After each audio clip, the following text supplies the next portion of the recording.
హోదా ఆంధ్రుల హక్కు. Save democracy, save nation. ఇది కాంగ్రెస్ పార్టీ ఎజెండా. కాంగ్రెస్ పార్టీ మాత్రమే ఆంధ్రప్రదేశ్కి ప్రత్యేక హోదా తీసుకురాగలుగుతుంది, ఇవ్వగలుగుతుంది అని చెప్పి మీ ద్వారా మరొక్కసారి ఈ రాష్ట్ర ప్రజలకు హామీ ఇస్తూ ఉన్నాం. భారత్ జోడో యాత్రలో రాహుల్ గాంధీ గారు ఆంధ్రప్రదేశ్కి వచ్చినప్పుడు స్వయంగా ఆంధ్రప్రదేశ్కి ప్రత్యేక హోదా విభజన హామీలు అమలు చేయకుండా కేంద్ర ప్రభుత్వం మోడీ నేతృత్వంలో మోసం చేసింది ఆంధ్రప్రదేశ్కి.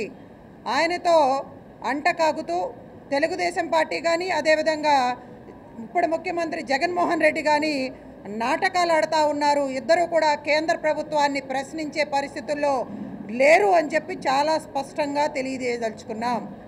మరి రాజమండ్రి పార్లమెంటు విషయానికి వస్తే, అమ్మ పురంధేశ్వరి గారు, మీకు రాజకీయ భిక్ష పెట్టిందే కాంగ్రెస్ పార్టీ.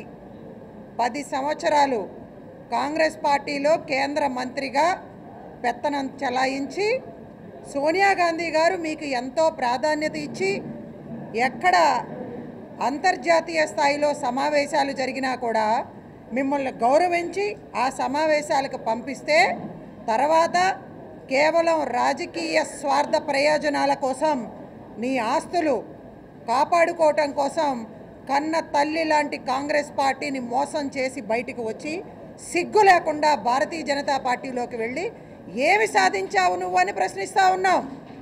రాష్ట్ర విభజన టైంలో కాంగ్రెస్తో కలిసి భాగస్వామి అయినటువంటి భారతీయ జనతా పార్టీ కేంద్రంలో అధికారంలోకి వచ్చిన తర్వాత దుర్మార్గంగా వ్యవహరించి ఆంధ్రప్రదేశ్కి ప్రత్యేక హోదా విభజన హామీలు అమలు చేయకుండా 5 కోట్ల ఆంధ్రుల్ని నమ్మక ద్రోహం చేస్తే, జాతీయ ప్రాజెక్టుగా పరిగణించబడినటువంటి పోలవరాన్ని పూర్తి చేయకుండా సస్యశ్యామలం కాకుండా ఈ రోజున రైతాంగాన్ని మోసం చేస్తుంటే 32 మంది ప్రాణ త్యాగాలతో తెచ్చుకున్నటువంటి వైజాగ్ స్టీల్ ప్లాంట్ని ప్రైవేటు సంస్థలకి ధారాదత్తం చేస్తూ ఉంటే స్వయంగా ప్రధాని హోదాలో వచ్చి అమరావతి రాజధాని కోసం శంకుస్థాపన చేసి ఆనాడు 5 కోట్ల ఆంధ్రుల నోట్లో మట్టి నీళ్లు కొట్టి వెళ్ళినటువంటి ప్రధానమంత్రి ఢిల్లీ తలదన్నే రాజధాని ఏర్పాటు చేస్తాను అంటే ప్రజలను నమ్మించి మరి కొత్తగా పరిశ్రమలు రాకుండా జాతీయ స్థాయిలో ఉన్నటువంటి అనేక కేంద్ర సంస్థలకి ఇక్కడ నిర్మాణం చేయకుండా మా బిడ్డలకు ఉద్యోగ అవకాశాలు లేకుండా ఇన్ని ఇబ్బందులు పెడతా ఉంటే ఈ రోజున భారతీయ జనతా పార్టీలో తిరుగుతూ అధ్యక్ష పదవిని కూడా చేపట్టి ఈ రోజు వరకు కూడా ఆంధ్ర రాష్ట్ర ప్రజల్ని మోసం చేస్తున్నావు కాదా అని చెప్పి పురంధేశ్వరిని ప్రశ్నిస్తూ ఉన్నాం.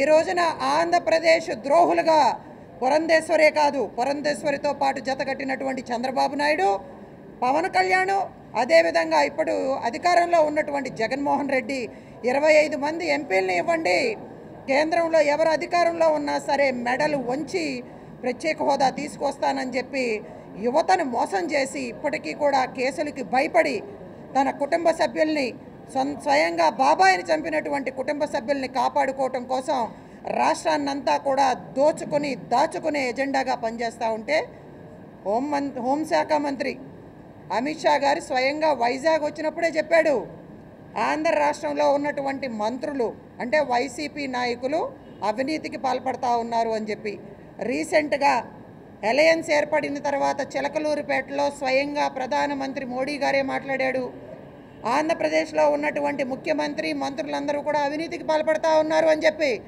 మరి భారతీయ జనతా పార్టీని ప్రశ్నిస్తూ ఉన్నాం. మీకు అనుకూలంగా లేరు అని చెప్పి, మీతో కలిసి రావట్లేదు అని చెప్పి, ఇండియా కూటమికి భయపడి ఇండియా కూటమి 2024లో అధికారంలోకి వస్తుంది అని చెప్పి జార్ఖండ్ ముఖ్యమంత్రి హేమంత్ సోరెన్ గారిని అరెస్ట్ చేసింది. అదేవిధంగా ఢిల్లీ ముఖ్యమంత్రి కేజ్రీవాల్ గారు అందరి మీద కూడా తప్పుడు కేసులు పెట్టి ఈడీని, సిబిఐని, ఇన్కమ్ ట్యాక్స్ని ప్రయోగించి వీళ్ళందరినీ కూడా అరెస్ట్ చేసి మరి ఆంధ్రప్రదేశ్లో ఇంత అవినీతి జరుగుతూ ఉంటే 1,00,000 కోట్లు దోచుకుని జైలుకు వెళ్ళొచ్చినటువంటి వ్యక్తి ముఖ్యమంత్రిగా చలామణి అవుతూ ఆంధ్రప్రదేశ్లో స్వేచ్ఛగా తిరుగుతూ ఉంటే వీళ్ళని ఎందుకు ఇప్పటివరకు కూడా మీరు అరెస్ట్ చేయట్లేదు అని చెప్పి ప్రశ్నిస్తూ ఉన్నాం. వీటన్నిటికీ సమాధానం చెప్పాల్సినటువంటి బాధ్యత బీజేపీ అధ్యక్షురాలిగా పురంధేశ్వరి గారి మీద ఉందని కూడా తెలియజేసుకుంటూ ఈ రాజమండ్రి పార్లమెంటు పరిధిలో ఉన్నటువంటి ప్రజలందరినీ కూడా విజ్ఞప్తి చేస్తూ ఉన్నాం. ఆంధ్రప్రదేశ్కి నమ్మక ద్రోహం చేసినటువంటి భారతీయ జనతా పార్టీకి చెందినటువంటి అభ్యర్థిగా మీ ముందుకు వస్తున్నటువంటి పురంధేశ్వర్ని ఈ జిల్లాలో ఎవరూ కూడా తిరగనివ్వద్దు. ఆమెకు ఇక్కడ ప్రజల ముందుకు వచ్చి మాట్లాడే అర్హత లేదు. ఆంధ్రప్రదేశ్కి ప్రత్యేక హోదా విభజన హామీలు అమలు చేస్తాము అని చెప్పి మాట ఇస్తేనే ఈ జిల్లాలో ఉన్నటువంటి ప్రజలు ఆమెని మాట్లాడించే అవకాశం ఇవ్వాలి అని చెప్పి ఎట్టి పరిస్థితుల్లో కూడా ఆంధ్ర రాష్ట్ర భవిష్యత్తు కోసం ఎటువంటి త్యాగాలకైనా సరే కాంగ్రెస్ పార్టీ సిద్ధంగా ఉంది. మా నాయకురాలు వైఎస్ షర్మిలారెడ్డి గారు అధికారంలోకి వస్తామో రాదో తెలియనటువంటి పరిస్థితుల్లో ఈ రోజున ఆంధ్ర రాష్ట్ర ప్రజలు ఇబ్బందుల్లో ఉన్నారు, ఆర్థికంగా నష్టపోయి ఉన్నారు. మన బిడ్డల భవిష్యత్తు బాగుండాలి అని చెప్పి కేంద్ర రాష్ట్ర ప్రభుత్వాలపైన యుద్ధం చేస్తూ ఉన్నారు.